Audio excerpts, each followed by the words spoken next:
Hello' friends, এই ভিডিঅ'টোত আপোনালোকে দেখিবলৈ পাব অসম পুলিচৰ বাবে কেইটামান বহুতেই গুৰুত্বপূৰ্ণ প্ৰশ্ন উত্তৰ। আশা কৰিছোঁ আপোনালোকৰ বহুতেই উপকাৰ হ'ব। সেয়েহে ভিডিঅ'টো শেষলৈ চোৱাৰ অনুৰোধ থাকিল। গতিকে আহকচোন ভিডিঅ'টো আৰম্ভ কৰোঁ।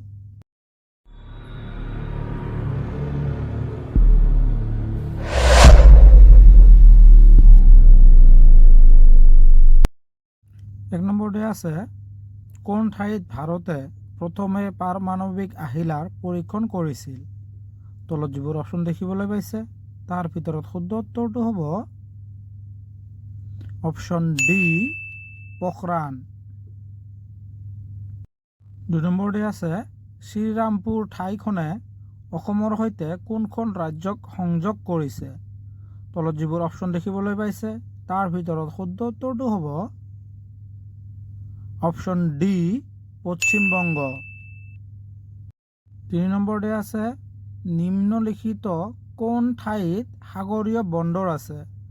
তলত যিবোৰ অপশ্যন আছে তাৰ ভিতৰত শুদ্ধ উত্তৰটো হ'ব অপশ্যন এ, কোচিন। ৪ নম্বৰতে আছে, গ্ৰীষ্মকালীন অলিম্পিকত পদক লাভ কৰা প্ৰথম অসমীয়া এথলেট কোন আছিল? তলত যিবোৰ অপশ্যন দেখিবলৈ পাইছে তাৰ ভিতৰত শুদ্ধ উত্তৰটো হ'ব অপশ্যন ডি, ভোগেশ্বৰ বৰুৱা। ৫ নম্বৰতে আছে, প্ৰথম অসম মহিলা বিশ্ববিদ্যালয় ক'ত অৱস্থিত? তলত যিবোৰ অপশ্যন দিয়া আছে তাৰ ভিতৰত শুদ্ধ উত্তৰটো হ'ব অপশ্যন চি, যোৰহাট। ৬ নম্বৰতে আছে, অসমীয়া ভাষাৰ প্ৰথম আলোচনী অৰুণোদয় কোন ঠাইৰ পৰা প্ৰকাশিত হৈছিল? তলত যিবোৰ অপশ্যন দিয়া আছে তাৰ ভিতৰত শুদ্ধ উত্তৰটো হ'ব অপশ্যন এ, শিৱসাগৰ। ৭ নম্বৰতে আছে, ১৯৪২ চনত গহপুৰত কনকলতাৰ লগত অইন এজন অসমীয়াক হত্যা কৰা হৈছিল। তেওঁৰ নাম কি আছিল? তলত যিবোৰ অপশ্যন দেখিবলৈ পাইছে তাৰ ভিতৰত শুদ্ধ উত্তৰটো হ'ব অপশ্যন বি, মুকুন্দ কাকতি। ৮ নম্বৰতে আছে, কোনগৰাকী ব্যক্তিয়ে ভাৰতৰ পতাকা ৰূপাংকন কৰিছিল? তলত যিবোৰ অপশ্যন দেখিবলৈ পাইছে তাৰ ভিতৰত শুদ্ধ উত্তৰটো হ'ব অপশ্যন ডি, পিংগলি ভেংকায়া। ৯ নম্বৰতে আছে, ব্ৰিটিছ অধীনস্থ ভাৰতৰ কোনটো আইনৰ বিৰুদ্ধে প্ৰতিবাদ সাব্যস্ত কৰিবলৈ জালিয়ানৱালাবাগৰ গণহত্যাকাণ্ড ভিৰ একত্ৰিত হয়? তলত যিবোৰ অপশ্যন দেখিবলৈ পাইছে তাৰ ভিতৰত শুদ্ধ উত্তৰটো হ'ব অপশ্যন বি, ৰাওলাট আইন। ১০ নম্বৰতে আছে, ভাৰতৰ কোনখন ৰাজ্যৰ পৰা চিপকো আন্দোলন আৰম্ভ হৈছিল? তলত যিবোৰ অপশ্যন দেখিবলৈ পাইছে তাৰ ভিতৰত শুদ্ধ উত্তৰটো হ'ব অপশ্যন বি, উত্তৰাখণ্ড। ১১ নম্বৰতে আছে, ভাৰতৰ স্বাধীনতা সংগ্ৰামৰ কোনটো আন্দোলনত কনকলতা বৰুৱাৰ শ্বহীদ হৈছিল? তলত যিবোৰ অপশ্যন দেখিবলৈ পাইছে তাৰ ভিতৰত শুদ্ধ উত্তৰটো হ'ব অপশ্যন বি, ভাৰত ত্যাগ আন্দোলন। ১২ নম্বৰতে আছে, অসমৰ ব্ৰহ্মপুত্ৰ নদীখন কোন দিশৰ পৰা কোন দিশলৈ বৈ আছে? তলত যিবোৰ অপশ্যন দেখিবলৈ পাইছে তাৰ ভিতৰত শুদ্ধ উত্তৰটো হ'ব অপশ্যন এ, পূবৰ পৰা পশ্চিমলৈ।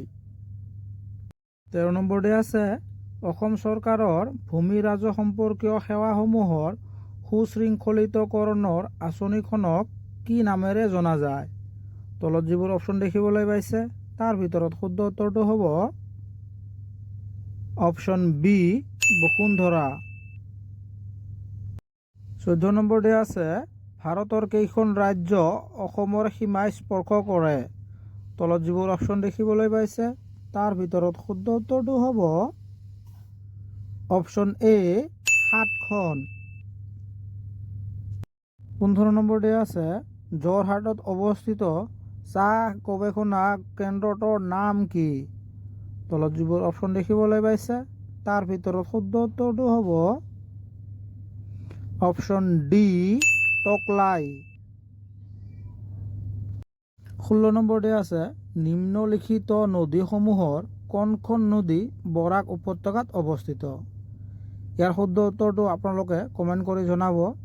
আশা কৰিছোঁ আপোনালোকে সকলোৱে উত্তৰ দিব। গতিকে নেক্সটটো চাম। 17 নম্বৰতে আছে ভাৰতৰ উচ্চতম ন্যায়ালয়ে কোন বৰ্ষৰ প্ৰথমগৰাকী মহিলাক ন্যায়াধীশক নিযুক্তি দিছিল আৰু কেতিয়া দিছিল। তলত যিবোৰ অপশ্যন দেখিবলৈ পাইছে তাৰ ভিতৰত শুদ্ধ উত্তৰটো হ'ব অপশ্যন চি 1987 চনত আৰু ফাতিমা বিবিক দিছিল। 18 নম্বৰতে আছে লাই হাৰাওয়া উৎসৱ কোন জনগোষ্ঠীৰ লোকে পালন কৰে। তলত যিবোৰ অপশ্যন দেখিবলৈ পাইছে তাৰ ভিতৰত শুদ্ধ উত্তৰটো হ'ব অপশ্যন চি মেইতেই। 19 নম্বৰতে আছে নিম্নলিখিত ব্যক্তিসমূহৰ কোনগৰাকী ব্যক্তিয়ে কৈছিল স্বৰাজ মোৰ ব্যক্তিগত অধিকাৰ আৰু ইয়াক মই লভিমেই। তলত যিবোৰ অপশ্যন দেখিবলৈ পাইছে তাৰ ভিতৰত শুদ্ধ উত্তৰটো হ'ব অপশ্যন ডি বাল গংগাধৰ তিলক। 20 নম্বৰতে আছে 2021 আৰু 22 চনৰ অসমৰ বাজেট কোনে দাখিল কৰিছিল। তলত যিবোৰ অপশ্যন দেখিবলৈ পাইছে তাৰ ভিতৰত শুদ্ধ উত্তৰটো হ'ব অপশ্যন বি অজন্তা নেওগ। আজিৰ কাৰণে আছিল এইখিনিয়ে। ইয়াৰ ভিতৰত যদি কিবা ভুল হৈছে আপোনালোকে আঙুলিয়াই দিব। পৰৱৰ্তী সময়ত মই শুদ্ধ কৰিবলৈ চেষ্টা কৰিম। ধন্যবাদ।